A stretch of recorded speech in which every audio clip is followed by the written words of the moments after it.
السلام عليكم، ازيكم عاملين ايه واخباركم ايه؟ يا رب تكونوا دايما بخير. معاكم نريمان من قناة ارت هوم. النهاردة هنعمل مع بعض فيديو جديد، بس قبل ما نبدأ الفيديو ياريت لو تعملوا لايك وشير للفيديو، ولو انتم مش مشتركين في القناة اشتركوا معايا في القناة وفعلوا زر الجرس على الكل عشان يوصل لكم مني كل جديد. النهاردة انا جايه لكم في فيديو جديد. لو عندنا غطيان بتاعت سمنة وده خافض اللسان. خافض اللسان ده بيتجاب من الصيدلية او من بتوع اللوازم الطبيه. اول خطوه عندي هجيب الغطا اتنيه بالنص، هحاول ان انا اظبطه يبقى النص بتاعه بالظبط، وهتنيه كده وهقصه بالنص. هيبقى عندي جزئين بالشكل ده، هسيب جزء منهم زي ما هو. الجزء التاني هعمل فيه ايه؟ هعمل خط، هسيب جزء كده مثلا بتاع سنتي وهعمل خط عندي هنا كده بالشكل ده. اجيب القطر بتاعي وهبدا اقطع الجزء اللي هنا ده، همشي على خط العلام دون بالقطر اقصه كده، هفرغ دي، همشي مع الخط اللي عندي بتاع العلبه نفسها. بقى عندي بالشكل ده. انا مش محتاجه الجزء ده، الجزء اللي هحتاجه اللي هو ده. هعمل الجزئين دول بالشكل ده. انا بعد ما قصيت الجزئين اللي عندي دول، انا لو عندي سبراي هرشهم، عندي اجزاء هتبان، فانا بس عايزه الجزء اللي قدام ده يتدهن، فانا هدهنه باللون البني. دلوقتي انا عملت الغطيين ودهنتهم الاثنين، دهنتهم بالشكل ده. هسيبهم ينشفوا، عقبال ما ينشفوا وهنعمل الخطوه اللي جايه مع بعض. الخطوه اللي عندي دلوقتي انا هجيب اللي هو خافض بتاع اللسان، ارصه قدامي كده زي ما احنا شايفين. انا عملت المنظر ده تقريبا، سبت المسافات متساويه بالشكل ده. عايزين نقيسها بالمسطره مفيش مشكله، عايزين نعملها بالنظر كده بالتقريب. وهجيب واحده من دول وهبدا هحط هنا كده علشان تمسك لي الحاجه دي كلها مع بعض، وهحط واحده تحت هنا كده بالشكل ده عشان يمسك الحاجه دي مع بعض. احط شمع كده بالشكل ده. الجزء ده انا هعمل منه اتنين. الخطوه اللي انا هعملها، انا عندي الغطا اللي عندي نشف، اعمل ايه؟ احط الغطا ده هيبقى واحد لفوق واحد تحت، هيبقى هنا كده. هسيب الجزء اللي تحت زي ما احنا شايفين كده، هلزق من هنا، استنى عليها لما تنشف خالص.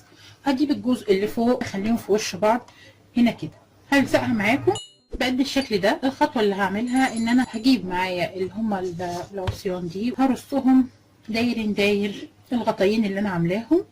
نبدأ مع بعض.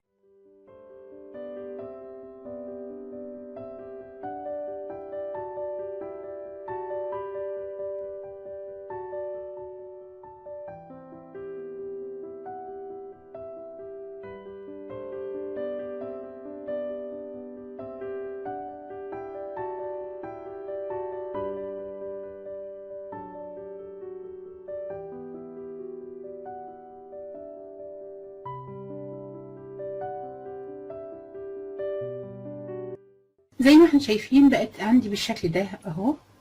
الابليكه شكلها جميل جدا. انا لسه فيها طبعا شغل كتير، هنشوف هنعمل فيها ايه. الخطوه اللي انا هعملها، هجيب خيط خيش اضفره ضفيره عاديه خالص. انا كده عملت الضفيره بالشكل ده. هجيب الحاجه اللي عندي، همشي على عند الخط اللي هو اللي باين بتاع الغطا بتاع السمنه، هلزق دي من هنا كده. لا عندي بالشكل دون كده. الخطوه اللي عندي ان انا اعمل الورود اللي هزوق بيها الشغل اللي عندي. فزي ما احنا شايفين انا عامله ورود بالحاجات اللي كانت عندي اللي طالعه من رمضان. هعمل ورد معاكم بقشر الفستق، في ورد بنوى البلح. دي البذور بتاعه التمر الهندي. التمر الهندي لما بيتعمل وبيتعسر بنصفيه وكده بيبقى فيه البذور دي. بدات لمتها عشان اشتغل بيها. وهنا هو ده دي البذور بتاعت الخروب. نبدأ مع بعض. عشان اعمل اي وردة هحطها على كرتونة بحيث ان انا اقدر الزقها بسهولة. فهجيب كرتون عندي، هقصه دواير صغيرة شوية. هجيب الورق اللي عندي، هحط شمع والزق فيها الفستق داير.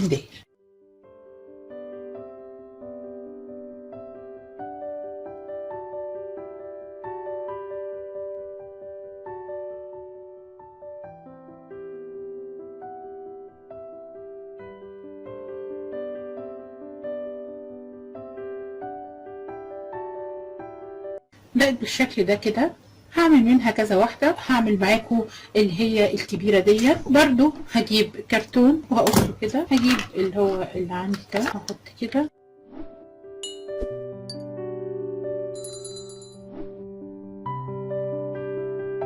انا هنا كده بعد ما عملت الوردات عندي اهي، في كل واحدة هحط اتنين. هاجي هنا هحط الورد ده، هحط وردة هنا ووردة تانية هنا.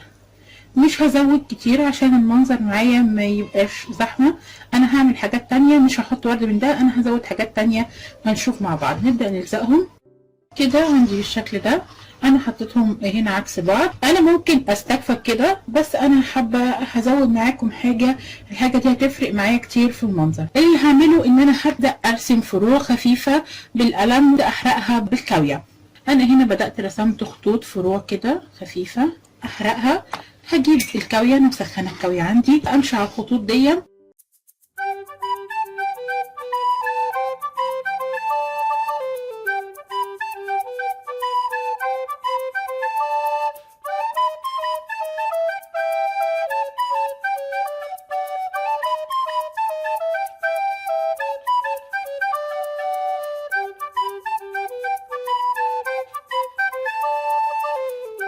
دلوقتي انا هكملها كلها وهخلصها وهعمل الشغل الحرق اللي على الخشب اللي عندي كله، وارجع لكم نعمل اخر خطوه فيها ونشوف المنظر النهائي بتاعها. هجيب الابليكه، هعلم الاماكن اللي انا عايزاها، هحدد عليه النقط اللي انا هعمل عندها الحرق زي كده.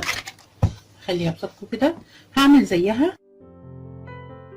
وهجيب الكاوية عندي وهقف في الجزء اللي هو اللي انا عامله فيه النقطه ده، وهسيبها هضغط عليها، هي هتخرم لوحدها. بصوا هي بتعدي لوحدها اهي. اول واحد هسيب الكاويه توصل للاخر. بصوا الجزئيه اللي هي المدوره في الكاويه دي عملت الحرق الاولاني ده اللي هو المدور ده كده. وهوسع، بص هلف كده، هعمل حركه دائريه كده جواها، هوسعها علشان اما اجي اعلقها ما تضايقنيش. يعني اول واحده دي هوسعها. الخطوه اللي بعد كده هعمل نفس الحكايه، بس انا هعملهم تدريج. اول مره هدخلها للاخر، وتاني مره اقل شويه واقل.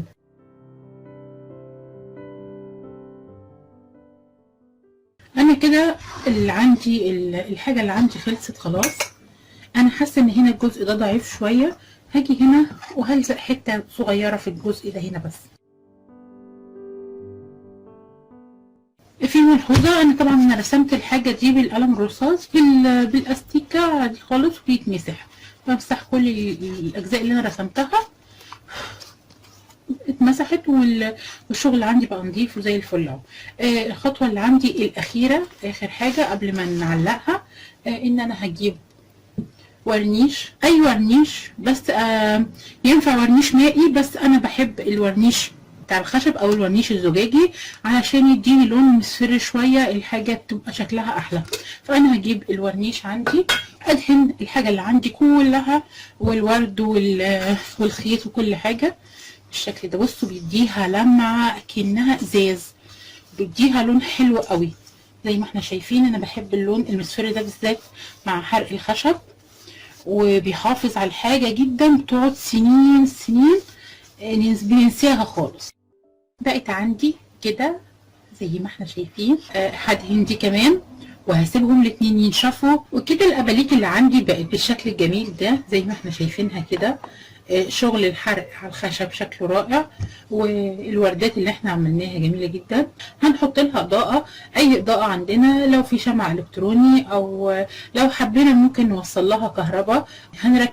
هنفتح هنا ونركب لمبه ونوصل كهرباء، تبقى ابليكه كهرباء. فانا هحط لها شمع الكتروني، هعلقها ونشوف شكلها وهي منوره، هنشوف شكلها عامل ايه. كده زي ما احنا شايفين انا حطاهم في الارج ما بين الاوض على العمود بالشكل ده. شكلها زي ما احنا شايفين شكلها جميل جدا، شكلها رائع. وهنا التابلو ده انا كنت عاملاه من زمان، شكله جميل. ويا رب الفيديو يكون عجبكم، ولو الفيديو عجبكم ما تنسوش تعملوا لايك وشير وسبسكرايب، يعني اشتراك في القناة، وفعلوا زر الجرس عشان يوصلكم كل جديد. واشوفكم في فيديو جديد. سلام. يا ماما جميلة، انت حلوة، انت معك جميلة وانت شاطرة. وانت جميل يا حبيبي والله، وانت كمان جميل يا حبيبي. انت معك جميلة. انت اللي جميل يا قلبي.